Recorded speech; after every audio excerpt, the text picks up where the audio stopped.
ሰላም ጤና ይስጥልኝ የፋርማኮን ጤና ቤተሰቦች ወደ ዕለታዊ የጤና መረጃ ሰዓታችን እንኳን ደህና መጣችሁ። ዛሬ ትኩረታችን በብዙዎቻችን ላይ የሚታየው ከሰዓት በኋላ የአእምሮ ጭጋግ ላይ ነው። ይህ ስሜት አብዛኛውን ጊዜ ከምሳ ሰዓት በኋላ ይመጣል። ትኩረት ማጣት፣ የማሰብ ፍጥነት መቀነስ እና የመርሳት ስሜትንም ያመጣል። ብዙዎቻችን የኃይል መቀነስ ሲሰማን ቡና ለመጠጣት እንቸኩላለን። ነገር ግን የችግሩ መንስኤ ብዙውን ጊዜ የውሃ እጥረት ነው። ጥናቶች እንደሚያሳዩት መጠነኛ የሰውነት ፈሳሽ እጥረት እንኳ የአእምሮ የማሰብ ችሎታችንን ይጎዳል። አእምሮ ንቁ ሆኖ እንዲቀጥል የሚያግዙ 3 ፈጣን ዘዴዎችን ነው። አንደኛ፣ የውሃ እና የአየር ለውጥ። አሁኑኑ 1 ብርጭቆ ውሃ ይጠጡ። ለ2 ደቂቃ ያህልም ከክፍልዎ ወጣ ብለው ንጹሕ አየር ይውሰዱ።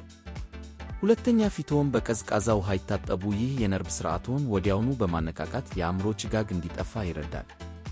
ሦስተኛ፣ የሰውነት የጨው ሚዛንን መጠበቅ። ቀኑን ሙሉ ውሃ በሚጠጡበት ጊዜ መጠነኛ ጨው ወይም የማዕድን ውሃ መጨመር ሰውነትዎ ፈሳሹን በአግባቡ እንዲይዝ ያግዘዋል። እነዚህን 3 ልማዶች በመጠቀም ቀኑን ሙሉ ትኩረትዎን እና የኃይል ደረጃውን መቆጣጠር ይችላሉ። ያስታውሱ፣ የእኛ ዕለታዊ ምክሮች የባለሙያ የሕክምና ምክርን አይተኩም። መልካም ቀን እንዲሆንልዎ እየተመኘን ነገ በአዲስ የጤና ሚስጥር እንመለሳለን። መልካም ውሎ።